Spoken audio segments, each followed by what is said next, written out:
Sebut aja Jakarta Motorsport, sesimpel itu.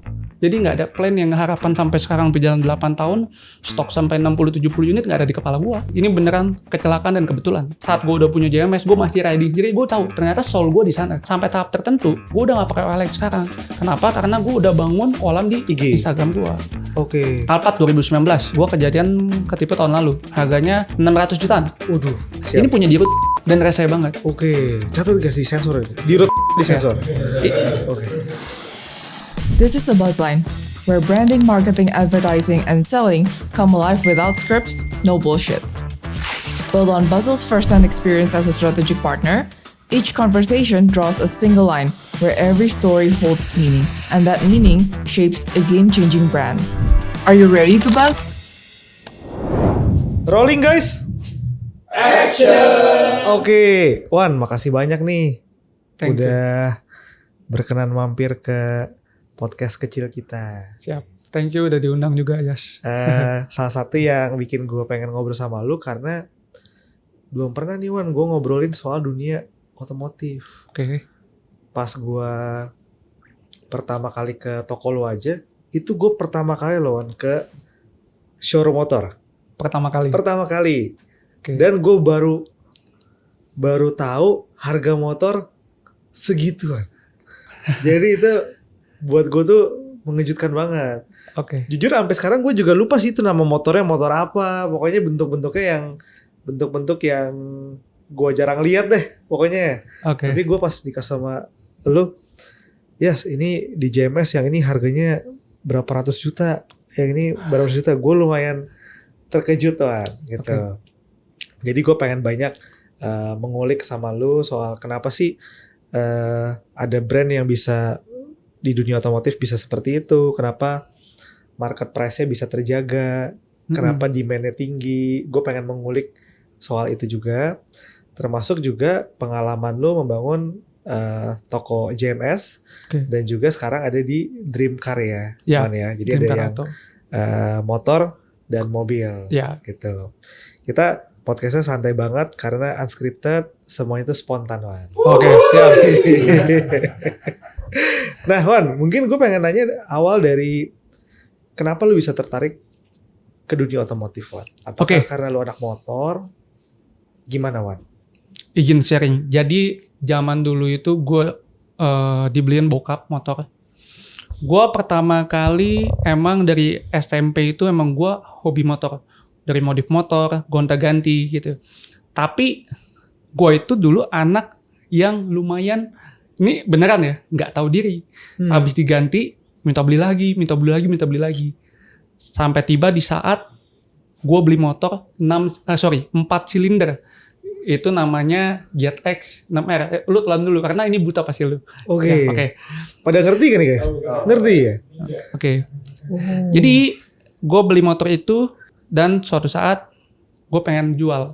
Bukan karena gue gak suka, tapi bokap setiap hari ngeledekin gue. Wih, keren lu motornya.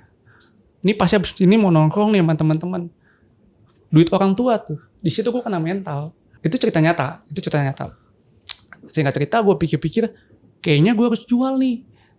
Kenapa? Karena waktu itu gue kuliah 2 kali. Yes, kagak beres. Di Trisakti kagak lulus, lalu gue pindah ke UBM juga kagak lulus. Bokap gue bilang, harapan lu cuma di toko, dan di toko lu di toko juga kagak becus nih kerjanya. Oke. Singkat cerita motor itu akhirnya gue izin sama bokap untuk mau dijual. Bokap gue bilang, ini jangan harap ada yang ke 1000 cc. Ini selesai, enough. 600 cc aja cukup buat lu katanya. Nah, hokinya saat itu ada yang namanya PPNBM. Pajak penambahan nilai barang mewah. Jadi motor yang saat itu gue beli second, harganya melambung tinggi semua. Karena barunya naik. Naik jauh, sekitar hampir kalau nggak salah waktu itu 40-50%. Ya. Ini kapan, Wan? Jadi tahun motor itu gue beli 174 juta, singkat cerita. Gue jual 176 juta. Gue untung. Udah pakai untung lagi. Untung. Nah. Tunggu Wan, ini motor apa Wan 170 juta Wan? Kawasaki ZX 6R tahun 2012. Namanya Kawasaki ZX 6R 2012. Singkat cerita, gue setelah jual motor itu, gue beli motor-motor yang quote-unquote receh. Receh itu sorry, bahasa receh itu maaf ya. Maksudnya moge itu kan definisinya udah mahal. Oke. Jadi 250 cc dibilang tuh entry levelnya itu anak-anak bilang itu barang-barang yang agak-agak murah. Jadi gue pretel harga 174 juta, gue beli 3 unit. Namanya Yamaha R25. Dari situ mulai ada cash flow. Gitu. Ini tahun berapa, Wan? 2017 April. Oke. 176 juta dapat 3 motor. Ya. Yang harganya kurang lebih gocapan gitu. Ya kurang lebih ya 40 sampai 50 gue puterin dari situ, dari garasi rumah. Ya. Pada saat itu lu udah bareng sama Andri, partner lu. Sudah sama Andri. Jadi izin cerita, oke. kenapa bisa adanya Andri?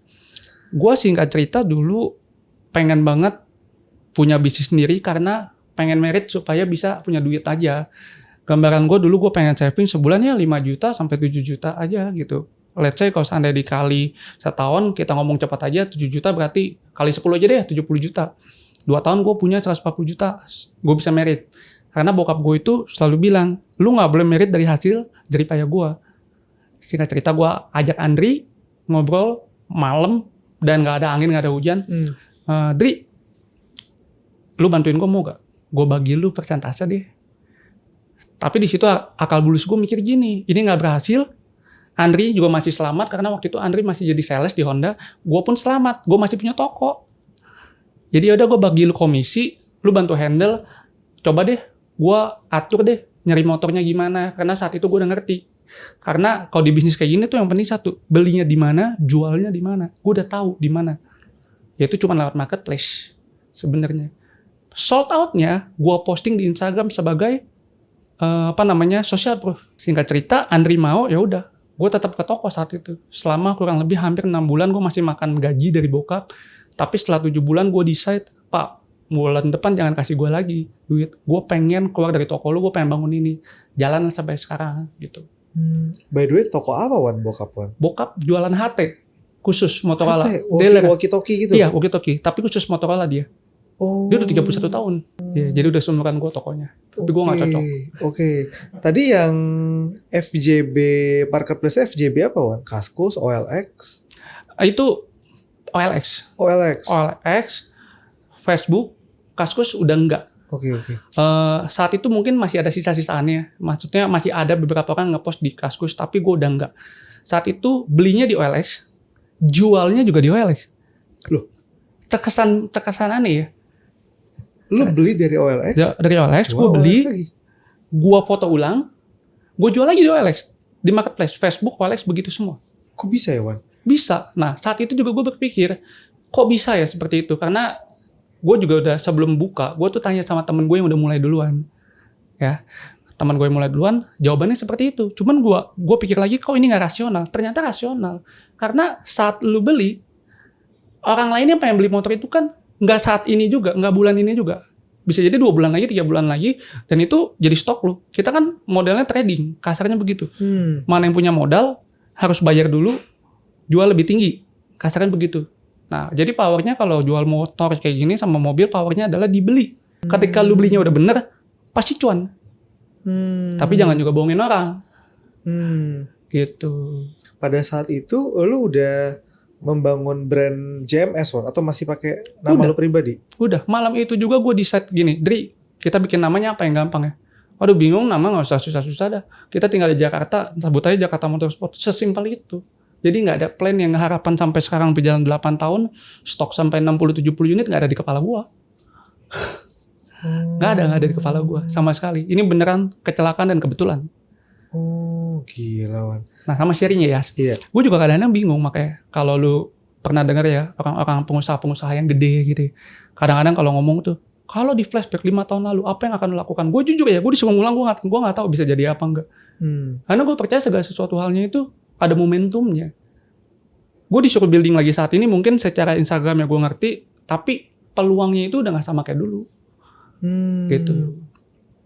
Emang pada saat itu peluangnya apa Wan yang lu rasa bagi dunia otomotif motor pada saat itu lagi naik?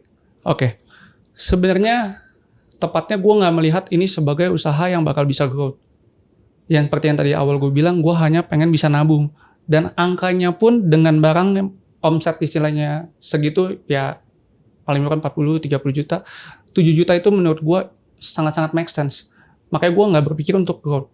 Simple pikirannya supaya bisa nabung karena bokap gue sama gue itu soal duit itu agak-agak perhitungan dalam konotasi ngajarin gue tuh ketat banget soal duit. Nggak segala sesuatu tuh lu gampang dapetin. Walaupun gue dibeliin ya Kawasaki ZX-6R itu 2012. Itu juga gue tahu saat itu barang yang sangat mahal tahun 2017 harga mobil. Tapi nggak segampang itu juga mintanya. Gue ngemis-ngemis tuh setahun lebih. Ngemis-ngemis beneran. Ayo Pak, tolong Pak, mau nih Pak, gitu sampai segitunya. Oke. Gue kalau sekarang gue pikir, nggak tahu diri juga ya gitu. Ini beneran. Iya. Berarti lu lulus SMA udah naik Kawasaki Ninja itu ya? Enggak. 2000... Awalnya itu jadi gue pertama itu pakai motor. Mungkin Yasa tahu kali. Satria tau gak? Tahu dong. Oke, Satria pasti tahu. Itu gue naik Satria, Vario, Honda Beat gue tahu. Iya. Kalau sampai Ninja gue nggak tahuan. Ninja abis dari Satria gue beli Ninja RR. Ninja RR itu yang 2 tak. Oke. Ya, abis dari RR gue beli lagi Ninja 2,5. Ninja 250 cc. Oke. Jadi RR itu 150 cc. Namanya double R. RR itu 2 tak terus ganti Ninja 2,5. Dari Ninja 2,5 gue mau gantikan 600 itu gue agak ragu ngomongnya. Gue pengen minta nih, gue bilang suaranya keren banget, suaranya kayak mobil. Tapi gue kira-kira kalau gue ngomong ke bapak gue ngomong apa ya? Bener gue diteriakin. Lu udah gila beli motor 176 juta. Sampai bahkan ya kalau gue flashback lagi gue ingat banget. Emak gue pas dibeliin sampai nangis. Karena kita suka tanda tangan gitu loh. Mau tulis tanda tangan. Intinya kalau gue sampai mati emak gue suka tanggung jawab. Andri tahu. Maksudnya gimana man? Maksudnya ya bokap gue menyetujui itu takut gue kenapa-napa. Karena dia tahu motor itu kencang banget. Oh takut gue modar. Takut lu balapan. Intinya takut gue mati, takut gue jatuh. Karena motor itu kencang banget. Gila man. Nah, buat lu mungkin yang awam di dunia otomotif, gigi satu motor itu bisa 110 km per jam. Gigi satu itu motor? Gigi satunya. Gigi satu, lu bayangin powernya segede apa? Serius. Berarti top speednya berapa tuh man? Jujur, gue gak pernah bawa kencang-kencang banget sebenarnya. Paling kencang 170. Nggak, ini serius. Tapi kalau di anak motor itu biasa sampai ngomong 200 itu biasa. Gue udah takut, 170 gue udah takut. Itu pun gue harus lihat dulu situasinya gimana, kosong apa enggak. Gila, itu mah jam biasa ya. Jam 2 pagi kali ya ngebut. Enggak. Di peak kita dulu. Ya tapi itu speed yang biasa untuk motor 600 cc itu basic, beneran. It's basic. Bukan di sini kita ngomong soal jago-jagoan. Memang orang beli motor kayak gitu pasti adrenalin. Gue kebetulan suka banget ngebut. Jadi ketika orang mungkin beli motor sport gitu ya, ada yang orientasinya pengen dilihat. Gue juga pengen dilihat. Jujur saat itu egonya masih tinggi. Tapi sampai saat ini, saat gue udah punya JMS, gue masih riding. Jadi gue tahu ternyata soul gue di sana. Di ngebut. Iya di motor. Gue bisa riding sendirian. Gue bisa yang kemana-mana sendirian. Oh ternyata dulu gue pikir Ridwan itu butuh validasi bahwa dia itu punya duit, keren gitu. Walaupun dari bapaknya. Tapi sekarang ternyata gue udah punya usaha sendiri, udah memang jalan. Oh nggak bosan-bosan. Oh. Tapi setelah berkeluarga punya anak, ngebutnya masih nggak berani ya. Udah nggak berani. Jangan dong. Jangan. Amit-amit ya. Oh. Resiko tinggi sekali. Oke. Nah, mulai mengulik lagi ke JMS nih, Wan. Dari 1 motor berhasil kejual dapat 3. Dan akhirnya menggulung terus. Pengen tahu kira-kira pas menggulungnya ini tipping pointnya tuh apa, Wan? Yang sampai sekarang ya putarannya udah tinggi banget. Apa yang bikin orang jadi datang ke JMS? Akhirnya JMS menjadi salah satu top destinasi lah kalau orang mencari motorsport. Menurut lu apa sih dan kapan titik baliknya ini, Wan? Oke. Pertama tren.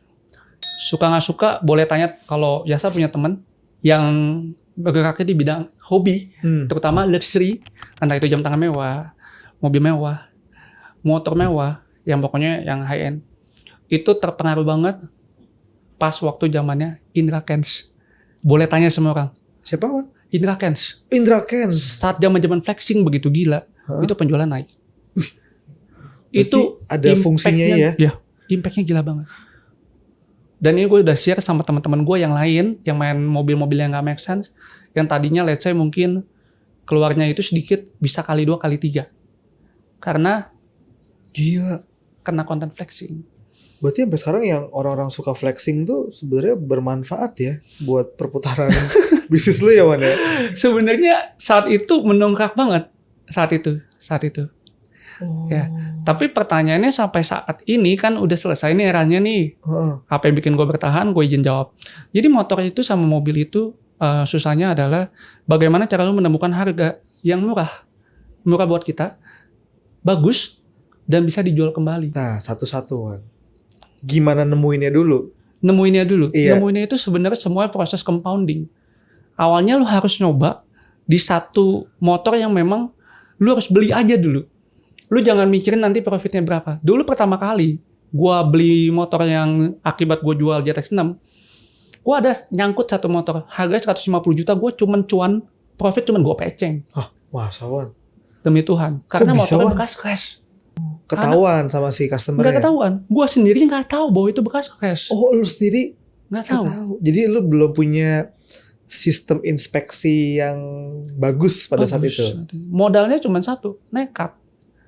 Prinsipnya gue tahu marketnya berapa, gue tahu ini dijualnya berapa, itu aja. Jadi udah untung GoPay aja udah lumayan lah ya. Untung GoPay, Andri panik.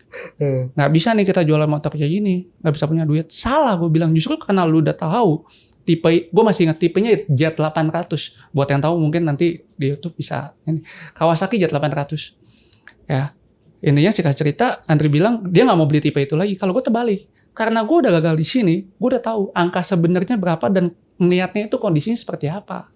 Nah, tadi kan trial error nih di awalnya. Supaya lu nggak mengalami salah inspeksi lagi, terutama sekarang kan pasti JMS nggak mungkin semua transaksi kan lu yang ngeliatin nih, Wan. Ya. Lu yang cari, samperin, lu pasti butuh orang yang di lapangan lah, Betul. keliling. Betul. Gimana lu ngajarin dia menyeragamkan sampai JMS ini sebagai sebuah brand, kalau beli cari barang ada standarnya, Wan. Jadi gini, sebenarnya semuanya itu kan awalnya gue dulu yang QC bahasanya. Iya. Sekarang ini udah by system. Jadi semua barang masuk itu fokusnya ke Andri. Nah, bagaimana cara taunya barang itu bekas jatuh dan lain-lain? By foto semua. Jadi contoh, motor itu kan ada bagian depan sama belakang. Simpelnya. Kalau motor udah bekas jatuh atau tumbang, udah pasti. Kalau ya saya tahu, sebelah kanan ini kan ada rem. Ya. Sebelah kiri kalau motor gede itu ada kopling. Di ujung pentul itu udah pasti. Udah pasti baret. Itu artinya motor itu at least pernah tumbang atau jatuh. Gua kasih tahu dulu. Definisi tumbang sama jatuh itu beda. Tumbang itu definisi yang buat motor gede. Biasa standarnya belum pas, terus lu melejit. Itu tumbang. Tapi kalau jatuh itu biasanya lari kecepatan 30, 40, lu jatuh. Oke. Ya. Ada yang bilang jatuh, ada yang bilang crash. Bahasa anak motor gitu. Nah, ya ngeceknya di situ. Jadi kalau anak-anak ngecek pergi ke satu tempat di job desk untuk ngecek motor, ya mereka harus lampirin foto-foto yang tadi. Contohnya di bagian handle rem ujung, terus di bawah footstep motor itu yang buat diinjek. Tahu kan? Ya, sebelah kiri itu kalau motor itu gigi, sebelah kanan rem. Nah, biasanya kalau udah ada kegerus kayak lecet bawahnya, itu biasanya udah biasa pasti pernah tumbang atau nggak jatuh. Tinggal kita lihat seberapa dalam gesekannya. Terus yang parah lagi, sebenarnya di motor itu selain udah mulus kayak gitu semua, ada satu hal yang krusial. Di dunia otomotif tuh udah nggak asing sama kata-kata ini, yaitu apa? Reset kilometer. Oh. Dulu sebelum ada medsos, dimainin odonya. Ya, diputar. Dulu pikiran orang itu yang bisa diputar itu adalah odometer yang analog. Digital tuh nggak bisa. Ternyata sekarang tuh software banyak bisa direset mundur. Kilometer 40.000, lu jadiin ke 10.000. Lu tawar semurah-murahnya, lu jual cuan tinggi. Nah, gue menghindari banget hal itu. Gila, bisa begituan? Iya. Wah, tau gitu kemarin gue jual mobil reset dulu ya. Dia. Gak boleh. Kemarin gue jual mobil, Wan. Mobilnya kilometernya udah 250.000. Sampai pas lagi jual, yang beli nanya, "Abang nge-grab ya?" Gitu. Saking banyaknya gue baru tahu ternyata ada software yang bisa mundurin kilometer. Gila. Dan itu bikin pembeli gak tahu, sebagai lu penjual lagi tahu gak tuan? Penjual rata-rata tahu karena gini, tahu dalam di sini konotasinya gue harus jelasin dulu.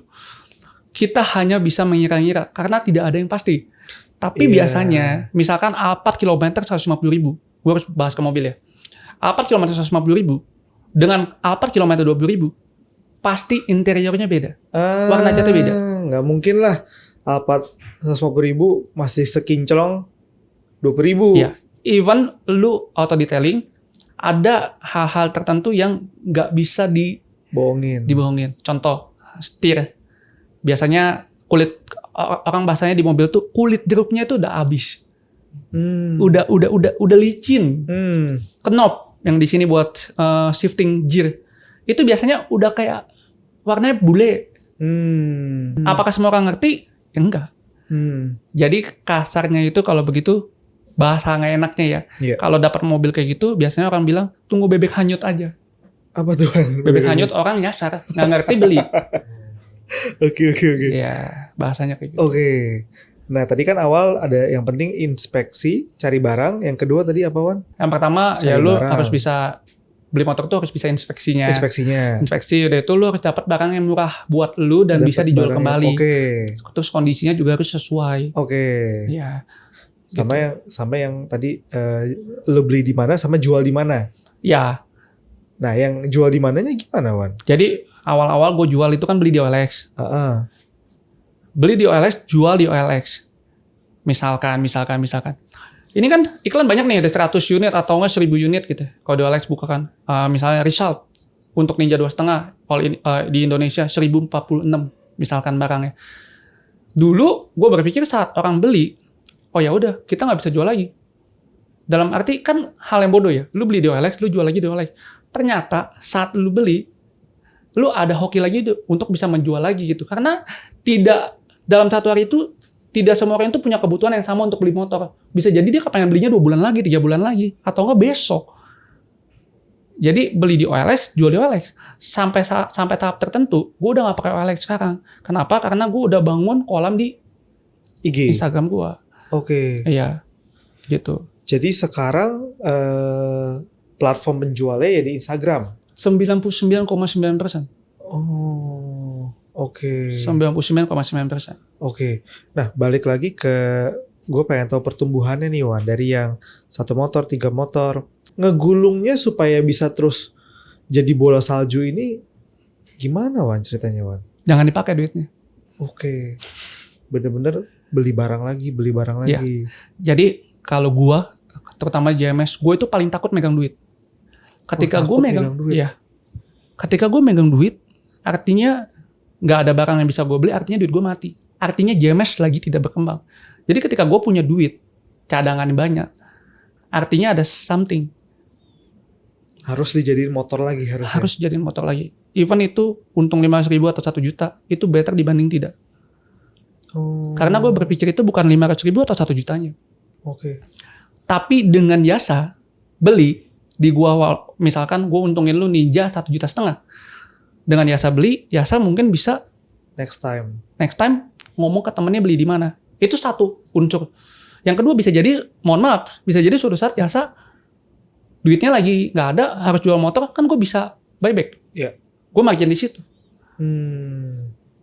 Jadi ya gitu, ikhlas. Oke.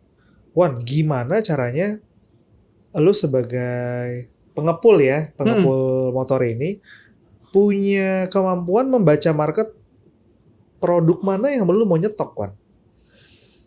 Oke. Ini pertanyaannya untuk di JMS apa di Dreamcar? Motor dulu. Abis itu boleh juga ya mobil. Motor ya. Motor itu sebenarnya tipenya dikit. Jauh lebih sedikit daripada mobil. Oke. Barang yang luxury sebenarnya itu aja. Jadi kalau lu lihat, kalau lu ngerti motor, lu penghobi, lu akan tahu. Motor yang gua stok itu sebenarnya itu aja. Tipenya itu lagi. Hanya bedanya tahunnya, kondisinya, modifnya, plat mana. Itu aja. Jadi udah mengkerucut. Tipenya ya Kawasaki, mogenya cuma beberapa unit. Ducati cuma banyak sih. Maksudnya dibanding motor-motor kecil itu banyak banget. Ini lebih kerucut gitu. Oke. Gitu. Harley juga cuma beberapa unit doang gitu. Oke. Gitu. Ini tuh ibarat kalau Rolex Ya orang biasa mondar-mandirnya ke Pepsi, Ya, Submarine ya. ya, Ya itu lagi Itu sebenarnya lagi. yang dicari. iya betul. Kalau mobil gimana Wan? Kalau mobil kan gak luxury ya Dreams Car ya. Semua jenis mobil ya. Mobil ini gue baru 3 tahun. Jadi sebenarnya gue juga masih mencari jati diri. Sekarang ini masih random mobil yang gue masukin. Kenapa gue bilang random? Karena mobil ini secara platform IG juga kita baru bangun. Jadi sekarang itu seandainya gue mau picky, gue pengen mainnya premium doang misalnya. Tawaran barang itu nggak ada.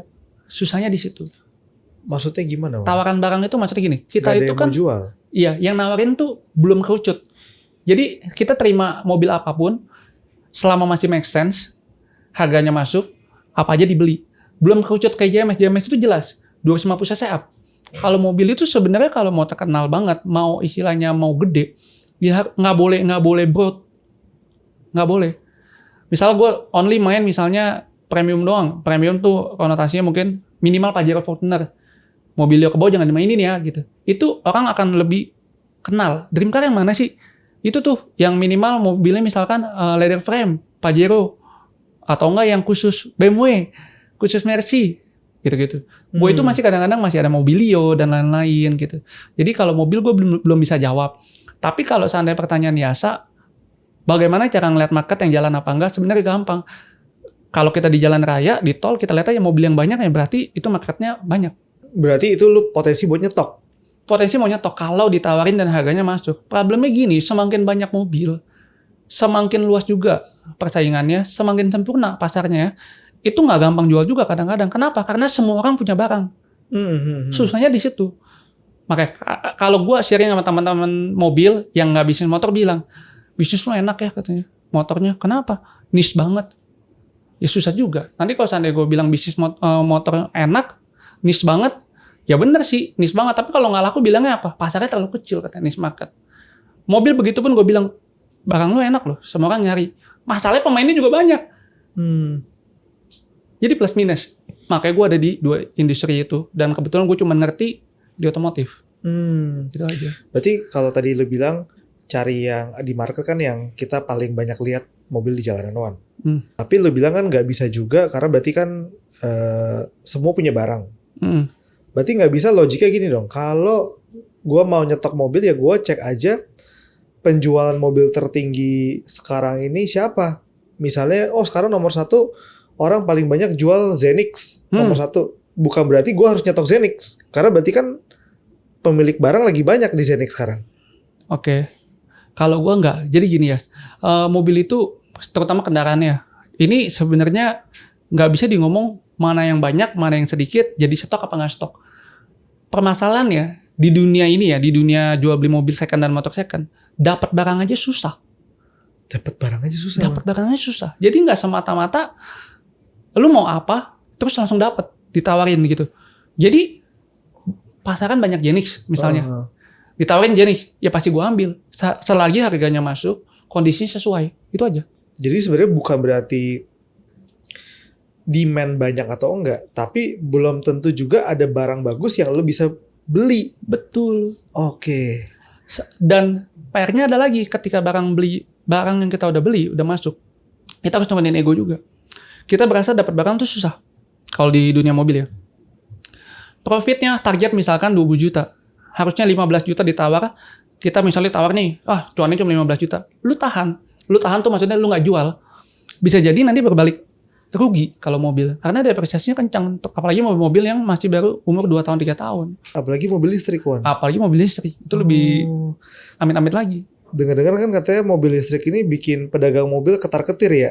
Karena udah ada yang nyetok barang, tiba-tiba turunnya ngeri banget ya, Wan. Betul. Kita ngomong Ioniq 5 aja ya. Iya. Partner gue beli. Waktu itu zaman G20. Jadi bekasnya G20. Oke. Beli itu kena aping 900-an. Sekarang 2025. Dia beli itu 2022 kalau nggak salah. 2022 akhir. Sekarang harganya berapa? Ioniq 5. Tebak. Beli 900. 900 karena aping ya. Saat itu Hyundai itu masih... Aping apa tuh, Wan? Aping itu bahasanya di dalam mobil itu barangnya nggak ada. Di perorangan lu beli, harganya jauh di atas harga Dealer. brand new. Wih, maksudnya aping tuh makelar lagi? siapapun yang megang barang, istilahnya gini loh. Biasa pengen beli satu barang jam tangan misalnya. Iya. Kenapa koleksi bisa naik? Ya karena kan Demand. demand. Seolah-olah dibikin barangnya itu sedikit. Oke. Pepsi misalnya contohnya, retail cuma berapa? 190, setelah keluar bisa 300. Itu kan Iya. di-upping sebenarnya. Iya. Cuman bedanya kalau seandainya koleksi itu kan Oh. harus beli brand-brand lain dulu. Ah. Yang kurang-kurang laku, tag hire-nya harus dibeliin dan lain-lain. Tapi kalau seandainya di mobil, ya misalkan inden Lexus misalnya, yang terbaru misalnya apa ya, Lexus misalnya dulu zaman RX 300 yang baru ini misalnya, biasa beli. Terus orang mau beli, nggak ada di dealer. Biasa buka di OLX, buka nih, harga baru 1,1, biasa jual 1,2. Ada yang beli. Supaya Karena mereka nggak mau nunggu, karena mereka supaya dapat unit, nggak semua orang tuh nunggu tahun depan. Gila ya. Banyak ya. Sebegitunya. Yang mungkin di sini pada tahu kali. Jimny tahu Jimny? Tahu Jimny. Gila kan? Nah, Jimny itu juga sempat digoreng. Suzuki Jimny. Itu kan bukan mobil luxury kan? Bukan luxury, tapi itu termasuk dalam kategori mobil Rare. yang hobi. Oke. Hobi. Sehingga Suzuki kayak seolah-olah tuh dibuat seolah-olah kuotanya sedikit. Itu buset, harganya aping. Sekarang mau udah enggak. Dulu kita ngomong dulu. Oke. Ioniq tadi 900 2022. Iya, sekarang Berarti udah berapa pakai 3 pasarannya? tahun. 600. Buku OLX deh nanti abis ini. Serius Wan, berapa Wan? Di bawah 400. Hah, masa sih Wan? Di bawah 400 Wan? 375, 380. Hah? 375, 380. Bisa. Makanya mobil listrik banyak yang bilang kan, wah mobil listrik tuh irit katanya. Ya kan? Iya. Bener, lu gak beli bensin. Tapi kalah sama depresiasi lu. Makanya gue bilang sama teman-teman gue, lu punya duit, lu kaya, lu mau beli mobil listrik, silakan beli. Ketika purpose lu untuk menikmati mobil. Jangan jual beli. Jangan berpikiran lu bukan jual belinya. Kalau lu beli mobil listrik, fokusnya adalah untuk efisiensi bahan bakar, lu salah besar. Karena value mobil itu turun. Banyak orang salah kaprah. Mobil listrik itu kan elektronik berjalan, itu kayak handphone. Let's say lu pakai 10 tahun ya. Ioniq misalnya. Ya sayang banget dah. 10 tahun kilometernya 15.000. Sayang. Misalkan. Iya. Kalau mobil konvensional dibilangnya antik. Mobil listrik ke baterainya. Baterai health-nya turun. Lu beli baterai lagi berapa? Kalau listrik bijaknya ya lu pakai sampai habis tuh, sampai titik darah penghabisan. Betul. Sampai lu nggak bisa jalan lagi sama mobil. Iya, sampai Iya. soak tuh baterainya tuh. Atau let's say, kalau lu suka, tujuannya adalah untuk menikmati, gua nggak apa-apa buang duit, 3 tahun turun setengahnya juga nggak apa-apa. Ya nggak apa-apa kalau orang punya duit. Yang jadi masalah ketika orang, ngepas-ngepas, beli mobil listrik, purpose-nya adalah untuk irit. Itu salah banget. Banyak loh, orang beli mobil listrik itu seolah-olah bilangnya apa? Irit. Gue nggak bayar bensin. Bener bensinnya lu nggak bayar. Bener pajaknya ratusan ribu, murah. Tapi lu tau gak itu mobil value-nya turunnya berapa? Iming-iming pakai mobil seumur hidup, garansi seumur hidup, tahu kan? Iya. Pertanyaan gue, lu pakai mobil 250.000 aja lu jual. Bener, masa iya sampai seumur hidup ya? Mana ada? Itu psikologi kita dimainin. Wuling hebat. Pertama kali bikin strategi bingo kayak gitu. Bener. Itu psikologi kita dimainin. Nggak ada orang pakai mobil seumur hidup. Nggak ada. Iya Antara juga, lu bosan atau nggak mobil lu udah nggak enak banget dipakai. Iya. Itu mobil gue 250.000 aja jalannya udah kayak becak Wan.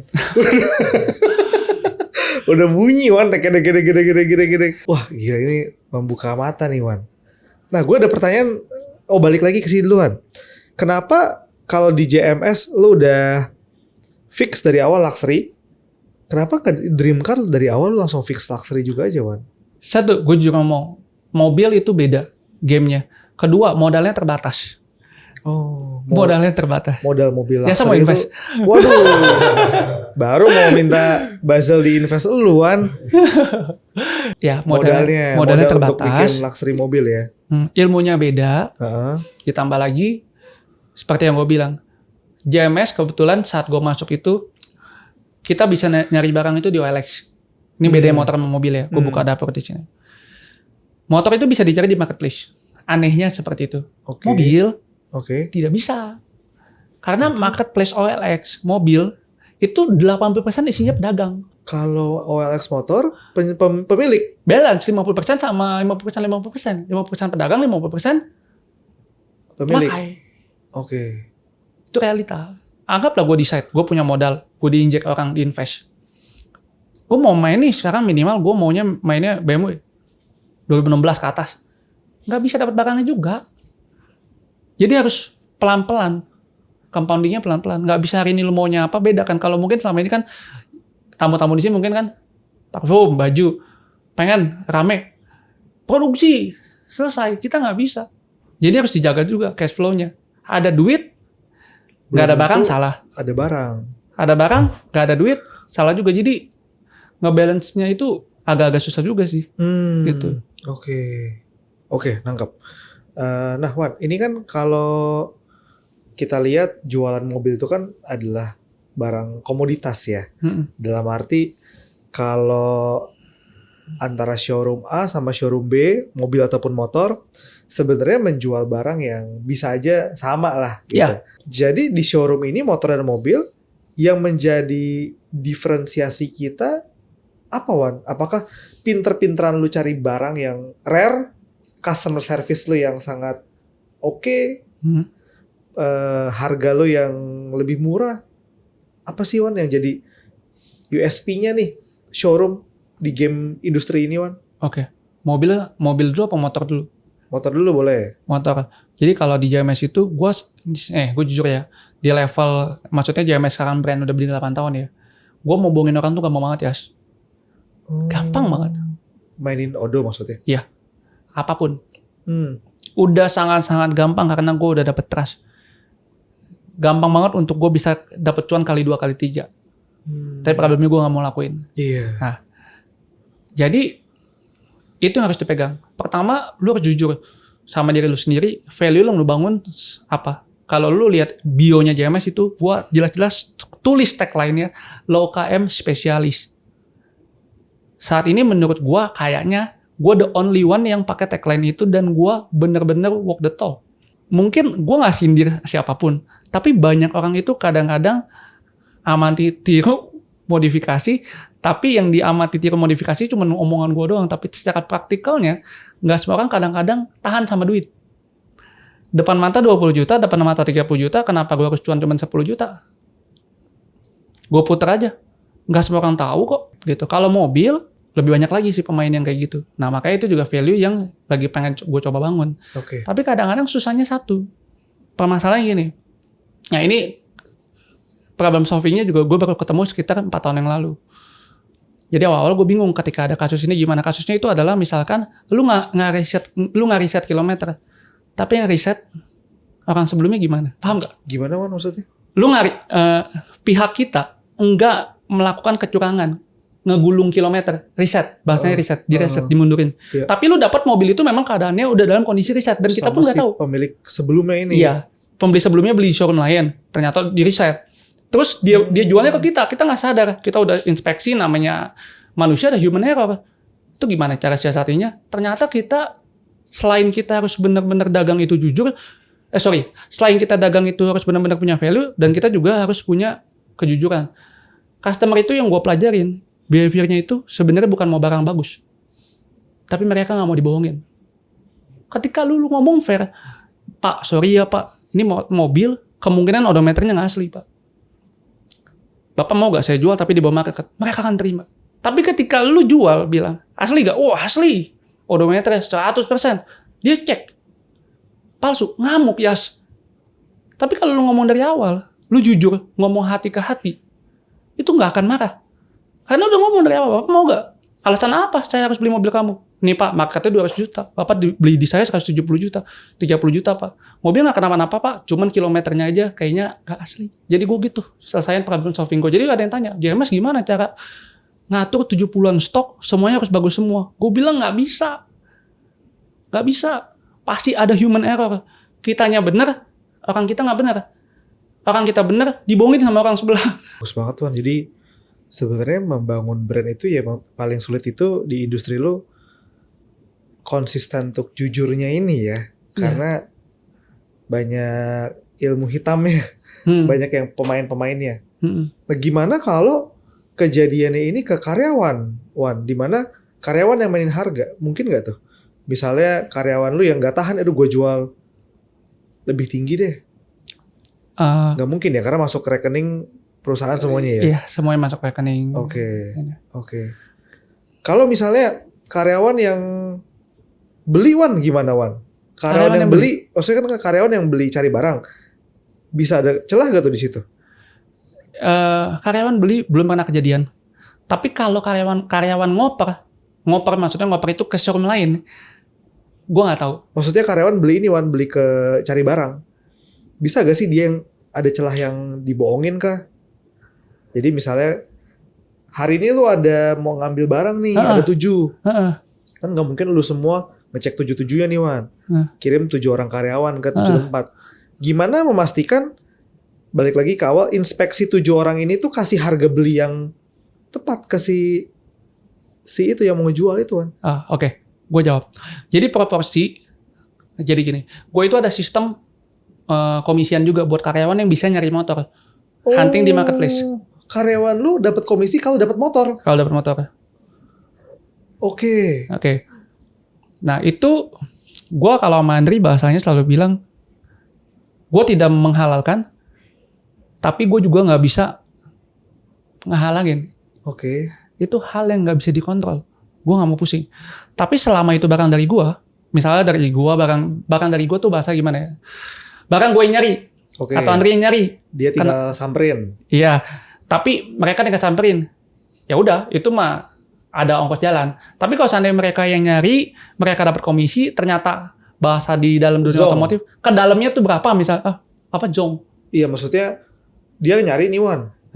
Yang dia udah dapat komisi, lu dapat barang jelek lagi karena karyawan lu salah inspeksi gitu Wan. Pernah kan ada celah di situ. Pernah. Ya kita tanggung sendiri gini. Nah, gue langsung jawab nih. Kesalahan yang disengaja sama nggak disengaja itu kan kita punya feeling sebagai owner. Iya. Lu dalam 1 bulan, lu dapat barang kayak gini berapa kali? Oh iya. Kalau lu dalam 1 bulan, dalam 2 bulan semua barang lu busuk, berarti kan ada sesuatu. Berarti lu yang busuk. Iya. Tapi kalau sesekali namanya orang kerja, kita maafin. Wajar. Gue yang tanggung, tapi komisi nggak dikasih. Dengan nggak ganti rugi aja kan udah syukur sebenarnya. Kan? Gitu. Jadi permasalahan itu dijawab dengan satu hal. Lu punya feeling pasti. Lu beneran dikerjain apa mereka bener-bener nggak sadar bahwa motor itu memang jelek gitu. Kan itu berasa pasti. Nangkap. Iya. Nangkap. Lu pernah gak Wan kena zong yang gede banget Wan pas lagi transaksi mobil atau motor yang elunya kecelek gitu? Mobil pernah, motor pernah. Dua-duanya pernah. Gimana Wan ceritanya? Mau yang mana nih? Yang paling parah? Yang paling parah boleh. Biar kita belajar. Alphard 2019. Oke. 2019 gue kejadian ketipu tahun lalu. Harganya 600 jutaan. Waduh. Oke. Harga dia jual. Iya. Hilangnya 600 juta karena ketipu penipuan segitiga. Gimana tuh Wan? Oke. Jadi gue berdua sama partner gue. Ini kita ngomong mobil, Alphard ya. Oke. Gue berdua sama partner gue. Jadi mobil itu dapat info itu dari sales. Sales ini bukan tim lo? Bukan. Sales Toyota, sales BMW. Oke. Semua sales pokoknya. Singkat cerita, sales itu tahu info mobil yang dijual dari si tukang tipu. Ini rumit nih. Oke, ya. Gue kayaknya pernah cerita deh sama lu. Oke, gimana Wan? Ya. Iya, ini ya singkat cerita, partner gue ini transfer ke rekening penipu. Kenapa bisa transfer? Karena orang yang di tempat saat transaksi mobil bukan owner, tapi suruhan owner. Dan kebetulan suruhan owner ini bener-bener dari kampung orangnya, nggak tahu apa-apa. Jadi ketika ditanya nomor rekening ini ya, iya bener. Padahal tektokannya si suruhan ownernya sama si penipu. Jadi transfernya ke rekening penipu. Jadi lu datang nih ke tempat mobilnya. Ya, diinfoin sama sales Toyota. Diinfoin sama sales Toyota, yang sales Toyota dapat dari penipu. Iya. Tuh datang ke tempat Alphard nih. Iya. Ngelihat mobilnya ada. Ada, BPKB dipegang. Oke. Tapi terus, ini kayaknya kalau gue ngomong harus disensor sih. Oke. Siap. Ini punya dirut dan rese banget. Oke. Catat gak sih sensor ini? Dirut disensor. Ya. Oke. Ini punya dirut. Alphardnya? Alphard punya dirut. Jadi pertama kali pas akhirnya gue ke polsek itu sampai jam 3 pagi, di itu datang, dia marah-marah. Harusnya kamu nggak bisa ke rumah saya begini-begini. Orang lu jelas-jelas anak lu yang pasang iklannya bawa mobil dijual. Masalahnya anaknya itu, anak di itu japri-japrian sama penipu. Penipunya udah dapat ACC dari orang di ACC ini orang di nih emang rumit sih. Jadi gini, oke, gua coba. Nah, apa guys? Jadi kan anggaplah nih ada si Dirut nih ya, si Dirut. Dirut punya anak. Dirut punya anak, anaknya jual mobil di marketplace. Penipu ngontek anaknya. Gue mau beli. Iya. Terus penipu kasih tahu sales Toyota. Iya. Sales Toyota kasih tahu lu. Iya. Lu datang ke rumah Dirut nih. Oke. Ada Alphardnya ngelihat. Iya. Ada BPKB. Tapi di situ nggak ada Dirut sama nggak ada anaknya. Gak ada Dirut, nggak ada anaknya, ada suruhannya. Ada orang suruhannya penjaga rumah. Nah, pas terus, kita minta rekening sama yang di tempat itu, si penjaga rumah itu, ini, dia minta rekening sama penipunya. Kok bisa? Bisa lah, karena penipunya kan kontekannya sama anaknya. Loh, penipunya kontekan sama anaknya. Tapi kan penipunya nggak kontekan sama penjaga. Kontekan sama penjaga dan anaknya, karena penipu ini di tengah. Dia ngomong ke anaknya pasti ngomong, Pak nanti kontekan sama orang saya yang di rumah yang jaga. Oke. Nah, berarti si penipu tahu lu mau datang nih. Tahu mau datang, udah disetting nih semuanya nih. Betul. Gila. Dan itu banyak ya. Gila. Dan itu banyak banget. Ada kejadian ini yang lebih sadis lagi nih. Tunggu. Jadi lu datang sama si penjaga, lu tanya, oke, gue mau nih mobil nih. Oke, minta rekening ya. Dia minta rekeningnya ke penipu. Jadi si rekening ngomong apa? Si penipu ngomong sama penjaganya, nanti kalau ada yang mau beli, tolong kasih rekening ini gitu. Iya. Saya udah ngomong sama bos kamu. Saya udah ngomong sama bos kamu. Gue hilang 600. Lu transfer 600-an? Enggak, pertama tes dulu. Bahasa di mobil itu selalu ada tes dulu. Tes itu transfer kecil. Misalkan dealin 6-12, transfer 12 juta dulu. Paham nggak? Masuk nggak? Iya, masuk. Bener 12 juta. Oh, kita pikir bener. Langsung transfer semua. Hilang langsung pas mau ngambil BPKB, ditelepon bosnya belum masuk. Bosnya juga nggak sadar. Ternyata yang dikasih rekening bukan rekening dia, yang anaknya Dirut ini. Ternyata dikasih rekening si penipu, udah hilang. Balik sih 50 juta. Karena itu udah cepet-cepetan telepon BCA, 50 jutanya ke freeze, 550-nya ke laut. Wah, gila. Ya. Yang transfer lu lagi, Wan. Lu ikut datang ke situ Tante gua. Ya dia kusut nih katanya. Sekali ketipu Alphard nih. Gua sampai jam 2 pagi, jam 3 pagi tuh akhirnya lu lapor ke polisi, lu bawa si penjaga rumah? Iya. Penjaga rumahnya. Dirut datang. Dirut nggak mau tanggung jawab. Emang nih goblok nih anak buah saya, kamu penjarain aja ngomong begini.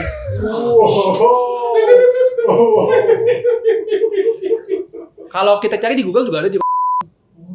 Hilang tuh Wan, duit GoPay tuh. Tak bisa berword. Oke. Ah, kalau motor kecil, kalau motor itu biasanya mesin jebol.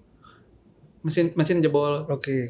Kita benerin, misalnya Ninja benerin mesin itu bisa 20 juta, 30 juta. Harga motor kan 40 juta ya, artian ya kita hilang 30 juta. Itu doang. Kalau motor kan nggak pernah ketipu. Nah Wan, dari kejadian ini, mitigasi apa atau sistem baru apa nih Wan? Jadi yang lu buat untuk menanggulangi jangan sampai kena jeblos lagi nih Wan? KTP. Gua nggak akan transaksi mobil kalau tidak ada orang di tempat yang bersangkutan. Artinya kalau misalnya gue transaksi sama Yasanya lagi di luar, gue nggak akan mau transaksi. Mending gue nggak dapat barang.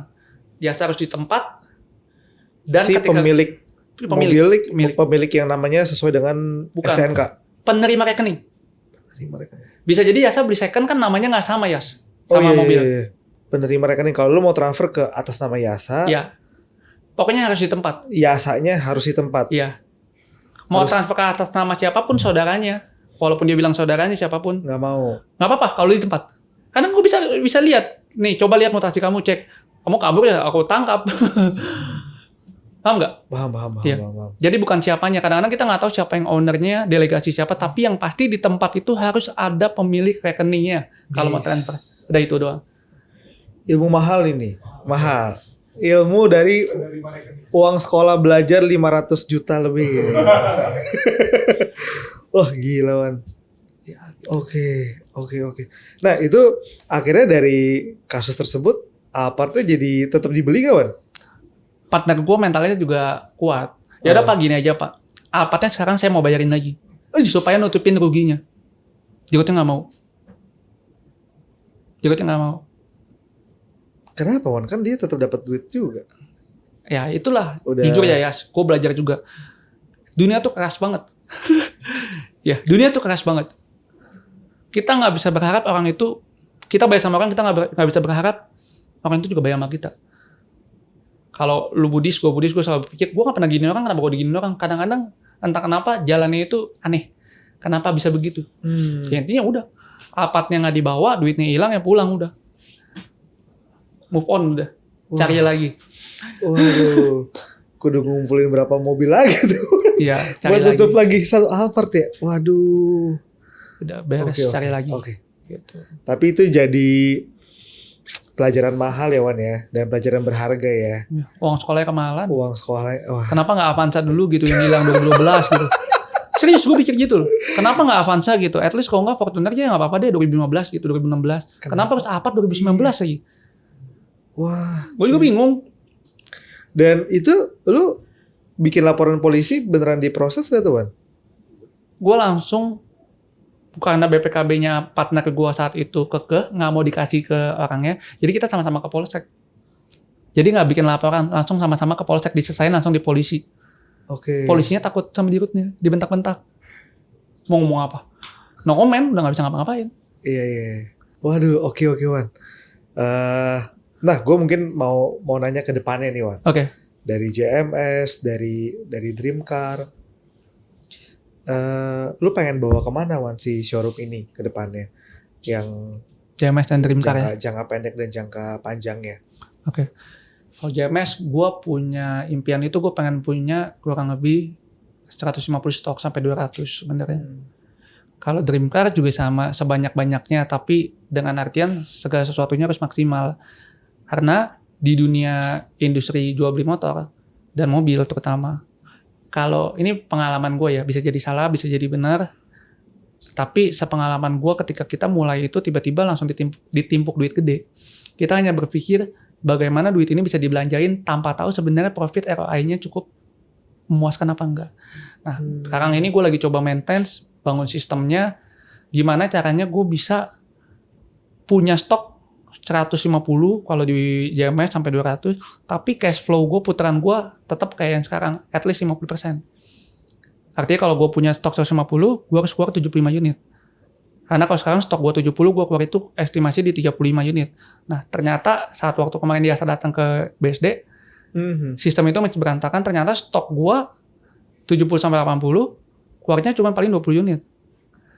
Ternyata ada yang salah. Ketika dikerucutin di satu tempat, oh ternyata waktu di BSD itu nggak banyak ke maintenance, nggak ke handle. Begitupun mobil. Goalsnya itu aja sih. Karena ini bisnis bukan bisnis yang bisa dicabang-cabangin, yang kayak gimana. Powernya cuma di duit, equity-nya. Modalnya harus kuat, sama knowledge kita itu beli barang itu jangan sampai salah. Itu doang sih. Oke. Wah tadi kan jadi ngebahasnya, misal lu punya barang, total barang, setengah harus keluar nih. Iya. Berarti kan harus nge-push juga di marketing ya sebenarnya ya. Di showroom ini nih, marketing lu apa sih Wan? Apakah lu pasang iklan, bikin konten targeted FYP, apakah bisa endorse, atau apa sih sebenarnya di dunia showroom yang marketing yang bisa di-push? Oke. Konten, kalau menurut gue itu sangat powerful. Nomor satu konten. Ya.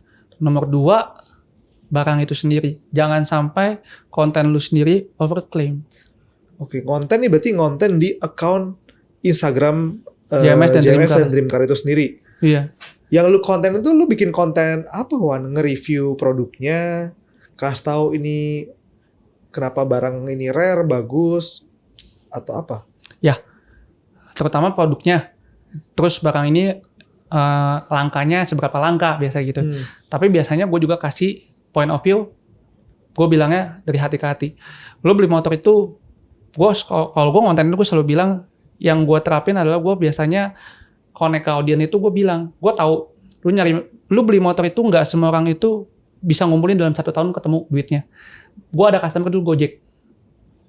Gue cerita dikit, jadi gue selalu bilang ke audiens gue, kalau lu bayangin ada Gojek ngumpulin 1,5 tahun, 2 tahun, buat DP-nya doang lagi.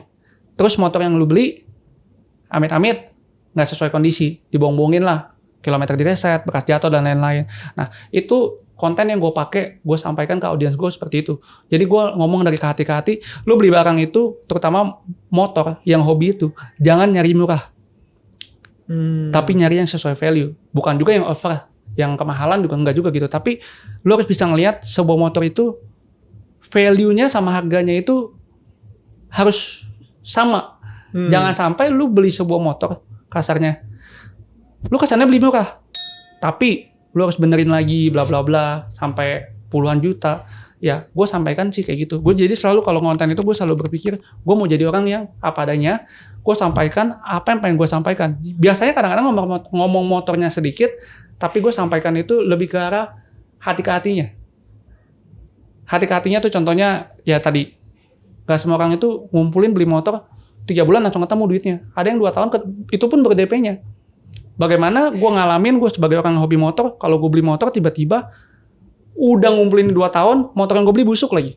Kasian banget kan gitu. Gue biasa bahas-bahas hal yang kayak gitu. Oke. Kilometernya, kenapa motor ini harus dibeli. Kalau mobil juga sama. Kenapa mobil ini harus dibeli. Misalkan kalau contoh aja Innova. Kenapa sih Innova harganya tahan banget? Oh ternyata ini mobil sejuta umat. Oh di Dubai ada yang pakai sampai 1 juta kilometer loh. Nggak kenapa-napa. Buat Grab. Ini beneran. Ini mobil tuh yang mau dirusakin aja susah loh gitu. Gue bahasnya itu. Oke. Harganya stabil loh gitu. Wan, gimana lo bisa menyeragamkan karyawan-karyawan lo di showroom? Pas nggak ada lo, dia bisa menyampaikan brand message yang sama nih Wan. Dengan lo seperti ini Wan. Lo training kah? Pakai main role play? Ayo lo coba layanin gue. Atau gimana caranya karyawan di kantor tuh di toko bisa menyampaikan brand message yang sama nih Wan. Nah ini fun facts. Kalau JMS, percaya nggak percaya, semua direct WhatsApp itu ke Andri. Jadi Andri orang yang sering pergi sama gue, ini sampai anak-anak di tempat itu, tim, itu hanya ngelayanin sedemikian rupa, gue hanya pengen mereka tahu spek aja. Dan harga. Jadi apa yang gue punya ini sebenarnya nggak ke-deliver ke mereka, only ke Andri. Makanya sampai saat ini kontak personnya untuk orang mau japri beli motor hanya Andri. Andri yang menyampaikan ini. Iya. Okay. Dan itu pun masih kejangkau karena kan paling at least kalau closingan 20 sampai 30 unit kan sehari satu. Bukan kayak kalau parfum segala macam ratusan itu kan perlu admin. Iya. Kalau ini lebih customize ya. Iya. Karena luxury juga ya. Betul. Wan ya. Betul. Jadi gue juga nggak bisa delegasi ke sembarangan orang. Kalau seandainya di Dreamcar ada satu orang namanya Alif, udah itu doang. Oke, Wan. Sebagai penutup, Wan, gue ada satu hal penasaran, Wan. Kenapa kalau mobil, ini mungkin gue bisa salah ya, Wan ya. Kenapa kalau mobil itu tergantikan sama mobil listrik? Kalau motor kayaknya enggak ya, Wan. Apa motor lagi juga atau perlahan atau belum atau enggak sih, Wan? Oke. Ini opini gue pribadi ya. Oke. Mobil tergantikan sama mobil listrik aja menurut gue ini masih opini. Karena ada sebagian yang percaya, ada sebagian yang masih takut. Karena seperti yang lu tahu kan, di sini belum lengkap lah fasilitas untuk mobil listriknya. Kalau motor sendiri, menurut gue untuk motor-motor performance nggak akan jalan. Karena listrik itu identik dengan tanpa suara. Sedangkan motor itu sensasinya adalah di dentuman engine. Bahkan sering dikit, Ferrari bikin hybrid itu nggak laku. Padahal lebih kenceng powernya, lebih efisien. Orang udah di level itu nggak nyari itu ya. Mereka nyarinya suara, performa. Gaharnya ya. Gaharnya. Gile. Gitu. Baru nangkep nih gue, Wan. Baru tahu gue. Mungkin kalau motor untuk akomodasi, kita ngomong akomodasi ya, buat Vario digantikan gitu misalkan sama baterai. Mungkin. Ya, itu make sense. Tapi untuk barang-barang tertentu, gini, kenapa Rolex masih ada sedangkan smartwatch sudah begitu canggih? Bener. Ngapain orang beli Patek? Iya. Ya kan? Smartwatch Seiko itu udah lebih dari cukup. Kalau hanya untuk penunjuk jam. Masalahnya ego manusia itu nggak bisa ya. Ego manusia itu gede banget. Iya, nggak akan pernah selesai. Baju yang 5 juta sama 100.000 sama. Iya, wah. Gila, belajar basic, balik lagi ke basic branding sebenarnya ya. Oke, Wan. Thank you banget ya, Wan. Thank you ya. Ini kita mendapatkan insight yang banyak banget soal dunia baru. Karena kita di Basel nggak pernah ya pegang brand otomotif ya. Kita pernah ngajuin loh dulu. Mau bener, Wan. Sumpah. Cuma nggak jadi. Dulu yang interview gue itu tim lu yang cewek. Vanessa, rambutnya ada ikal. Gue lupa namanya siapa. Sempat udah zoom. Waduh. Wan, makasih banyak ya, Wan ya. Thank Ini you, udah mampir ke sini. Terima kasih banyak. Gue belajar banyak banget, Wan. Mudah-mudahan bisa terus melanjutkan membangun brand JMS dan Dream Car yang menurut gue lu bisa menjaga integritas ya. Dan kejujuran itu menjadi satu value brand yang mungkin orang bikin showroom mah bisa ya banyak, tapi kan untuk kita konsisten berperilaku pegang integritas seiring berjalannya waktu itu yang susah untuk ditiru sama orang lain. Memang harus nggak boleh terlalu jumawa bahasanya. Iya. Value di atas uang. Wah, cakep. Thank you banget, Wan. Thank you ya. Aman guys? Oke, thank you. Terima kasih sudah belajar bersama di Buzzline by Basel. Jangan lupa subscribe dan nyalakan lonceng notifikasinya. Lanjut belajar lagi di episode ini.